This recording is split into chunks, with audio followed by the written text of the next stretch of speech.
federal government is thinking in this direction, this will bring relief to our manufacturing sector. However, I think this has been there for long. It's just not well tapped and not working upon, because there's what is called import substitution. It has been there for long, and it's a policy that will bring relief to a local manufacturer. What does that simply mean? It simply means that most items that you are bringing from abroad, develop a local content that can easily be substituted to this, so that with time will not be, be in this type of quagmire that we are now. So I think it's a good one. However, it has to be structured and well strategic, because if you look at, I think what brought about that is the issue that we are suffering now in pharmaceutical industry. You see that most of them are out of the country, and because they are moving out of the country, we are now paid dearly for those things that would have over time develop capacity for that, and make sure we manufacture them in our country. And that's why most countries, they will never allow you to come and be 100% producing their country. They will say, okay, you must take 30% or 40% of that while you are also producing. I think that is core, and if we follow up that with actions, I think that I think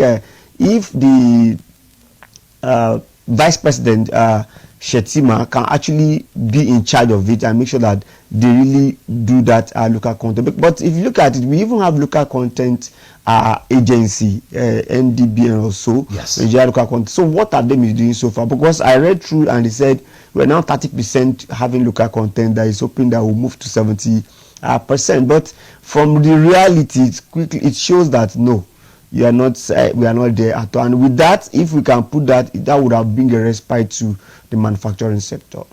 Now, it's coming at a time when the group chief of Dangote Industries, Alhaji Aliko Dangote, has also faulted Nigeria's Apex Bank, the Central Bank of Nigeria's decision to jerk up its interest rate to 26% at the last MPC. He said that such an indices will not allow investors come in and even allow for the growth of the economy through local production. Is there a way that this can be remedied? I think since Cardoso came to office, he has been increasing the MPR and to 200 basis points, 400 and another 200 basis points. I think it's good that they are hearing that from the elites now, who is the core businessman. So if Aliko Dangote at his level capacity is complaining of high interest, what will MSME now say? That means MSME has died. So that simply shows that it is the wrong direction. You know, mostly we always say that you are killing economic growth, developmental growth, because you want inflation to come down. It's a bad recipe for that kind of a solution. You must make sure that you balance it. Enable small business to grow, and maybe at this level, bigger business like Dangote as well. And you still find a way to really solve it, because we have structural problems, not you bringing economic growth. So for me, I think it's a good one, because when I read it on the front of newspaper today, I said yes. So the elite is now complaining. What a small business person. Imagine you have a capital of 1 million naira. You have to borrow 1 million naira, and you are paying 26% interest on that 1 million naira. How much capital will you need? How will you do? You rather pack up the business and go and sit at home. Perhaps you also patronize the market and also go and take that money somewhere you be collecting interest rate as well. So it will discourage businesses from working. So I think it's good that the elite is now the one saying it, and at that level, Aliko Dangote, I think it's a good one from him.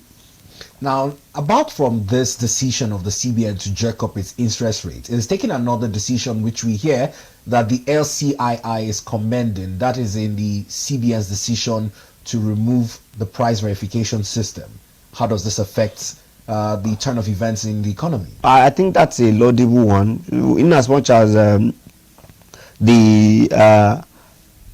the processes is another key now. You know, by the time you go through that process, it costs you a lot, and it costs you also time. So I think it's a quite a good one for them to actually look at that. But I think they should be much more holistic, and they should be proactive, because my issue now is that the monetary is trying to solve problems, and the fiscal policy is trying to really bring it down. Because if you look at custom tariff, you know, they are expected to work together, and at this point in time, you don't use a common policy. You have to look at policy that actually fits the problem that we're trying to solve. So for me, I think CBN needs to really work very hard and look at a correct indices to actually bring about support to the Nigerian economy. If not, the MSME are dying every day, and I think there's a need in terms of capital itself, because when you don't have fund, you cannot do business. And how do you get fund?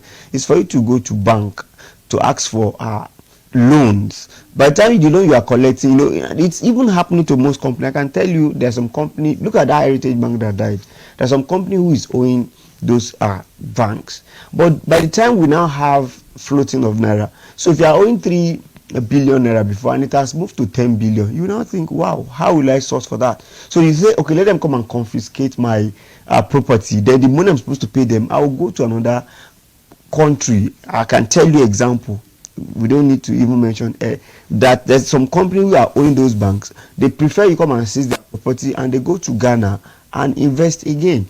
Because as a businessman, they are there to make profit. So that's why when you are doing any policy, you must look at the negative externalities that could follow that policy.